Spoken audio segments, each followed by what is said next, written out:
Floyd, you mentioned kind of. Go ahead.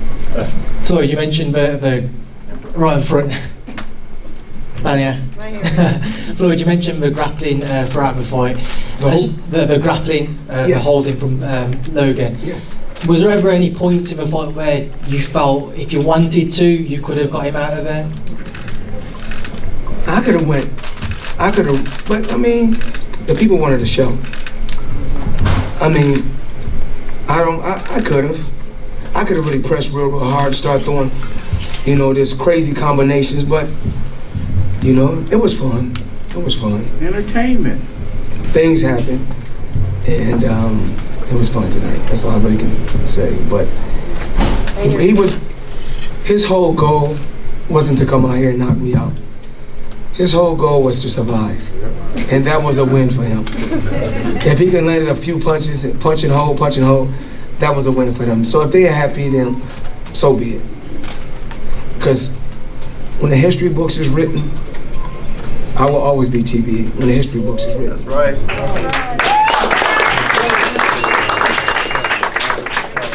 First of all, Floyd, congrats. After this performance, is there any chance to see you again in a professional fight? Oh, absolutely not. I retired from the sport of boxing. I said it before. It's not easy. Even for this fight, just training. I train a day, take a couple days off. Train a day, take a couple days off. Because of the age. Because of the wear and tear from early on in my career. Really not no punches to the head or anything. But it's, boxing is really wear and tear on the body. Just sports, period. It's wear and tear on the body. Whether it's football, basketball, it's wear and tear on the body. Athletes, period.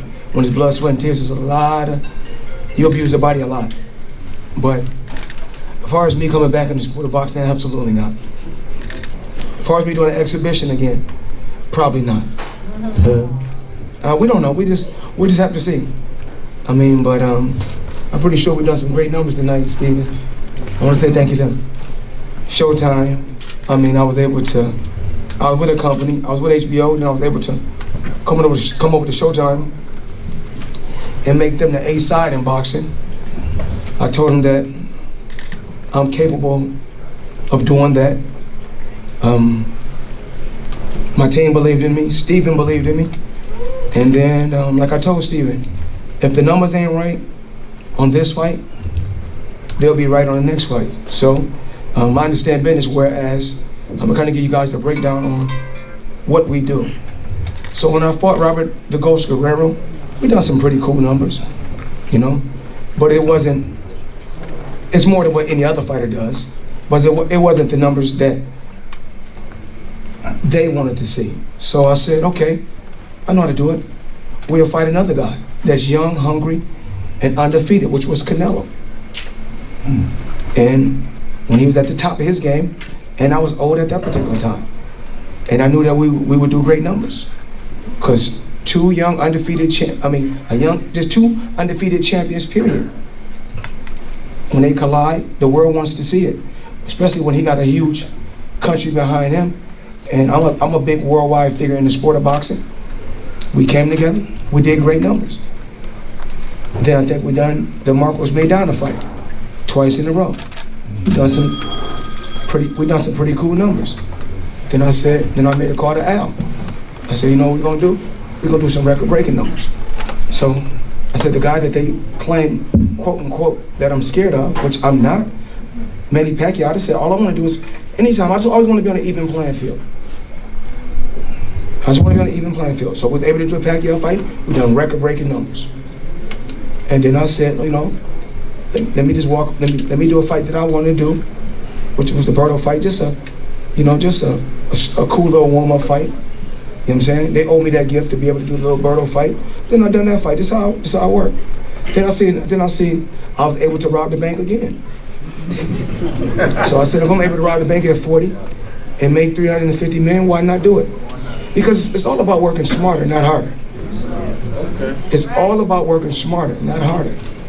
So y'all can't be upset that when I was Pretty Boy Floyd and beat all the best and the tough fighters, nobody and didn't really get paid anything. I'm not saying I'm unappreciative, but I wasn't getting paid. I was underpaid. So now it's time for me to really get I bust my ass to get to where I got to. Since I'm still a king of the throne, and it's not king of the throne as far as in a boxing world. I'm the king of the throne in business, because for me to be able to come out in 8 rounds, and I can't even say what's the number that I put, what I made, but just now, when I come up here and sit down, before I even walk out there to the arena, before I even walk out there, I made $1 million. Just sitting in the dressing room, I made $1 million. So, and they say, well, it's not all about the money. Well, your kids can't eat legacy. They can eat off the currency. So, I believe in building generational wealth. That's what's important to me. Generational wealth. My kids will be great because I would push them to be great. Not in boxing, just in business. Whatever they want to do, whether it's music, real estate, football, whatever they want to do, I may not approve of it, but I will always push them to be great. My dad pushed me to be great. Pushed me to be great.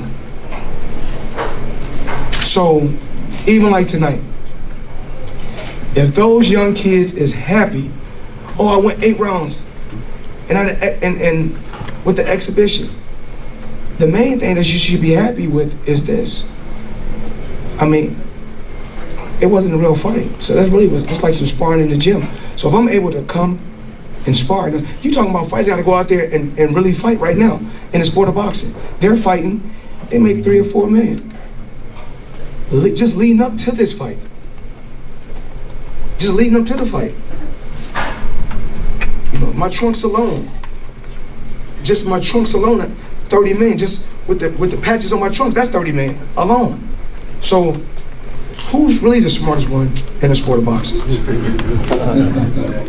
And y'all getting upset. Y'all getting upset. And guess what? I'm not going to no boxing sites because all they do, I get to hate on both sides. If you don't like me, don't write about them. If you guys don't want to see me do no exhibitions, don't come. Don't watch. I come on record and tell y'all, when it comes to legalized bank robbing, I'm the best. I changed my name from Pretty Boy Floyd. When I changed it to Money Mayweather, I started making money. You gotta speak things to an existence. So y'all can write the stories that y'all wanna write. I don't care if y'all write good stories. I don't care if y'all write bad stories. At the end of the day, I will always have the last laugh. Because the people that write the stories, you be like, damn, I'm writing this story about Floyd. But look at the house I go to. And look at the house he go to. Damn, I'm writing about Floyd. But you telling me that this kid, you tell me another boxer that makes $30 million from patches on his trunks. Tell me one. Tell me one. Remember, y'all forget, I'm the one that put heavyweights out of business when I was fighting. Remember, it's all about the big guys, the heavyweights. I put them out of business. Then all the guys that y'all said was extraordinary, the Canelos and the Pacquiaos, I made them look ordinary. Then y'all go back and say, oh, we want to see Floyd fight him again. Why? When you get it done right the first time, you ain't gotta do it the second time. If this kid said he's been training every day for years, every day in boxing, I'm somewhere in Aruba, in the Bahamas, in Dubai, I'm traveling the world on my jet, making millions every month, not worried about nothing. And then when I see it's a chance for me to do a heist, a quick heist. I'm gonna let y'all know this. Y'all can say what y'all want to say. At the end of the day, I'm the smart one. Because I don't care if you write good about me, you write bad about me, just keep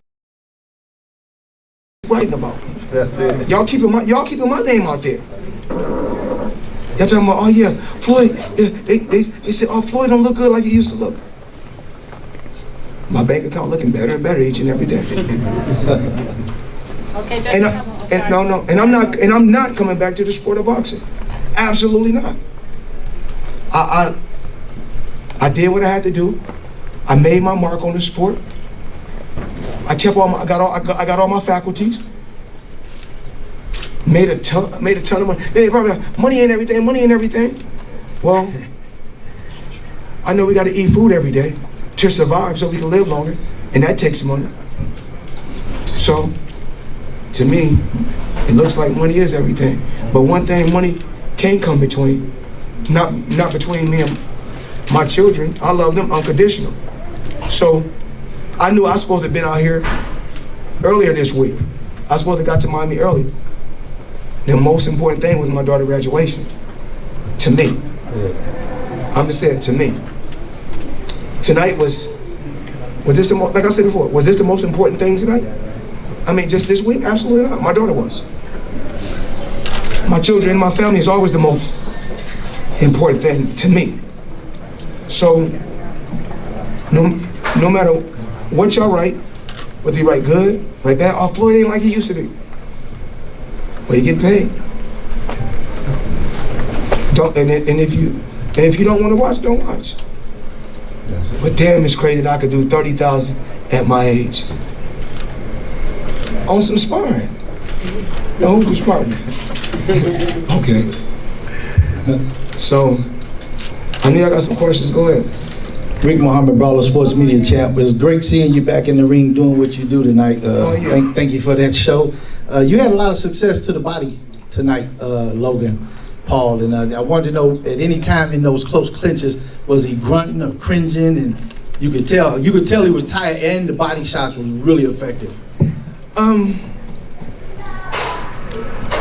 Breaking him down to the body, big guy, chop him down, but Logan, hell of a grappler, hell of a holder. Like I said before, when you got a guy over 200 and some pounds, I'm pretty sure he weighed 189 yesterday, came in over 200. After he got after he got rehydrated. It was cool, something to do. It was cool tonight. Thank you, champ. Let's go, champ. Floyd, you the best, baby.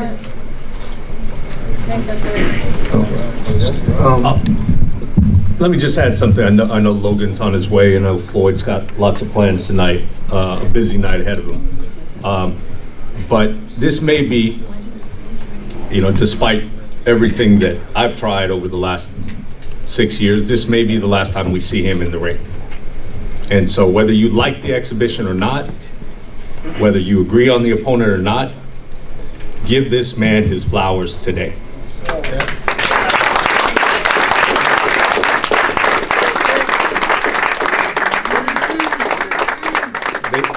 They said he was too small to lead the sport of boxing.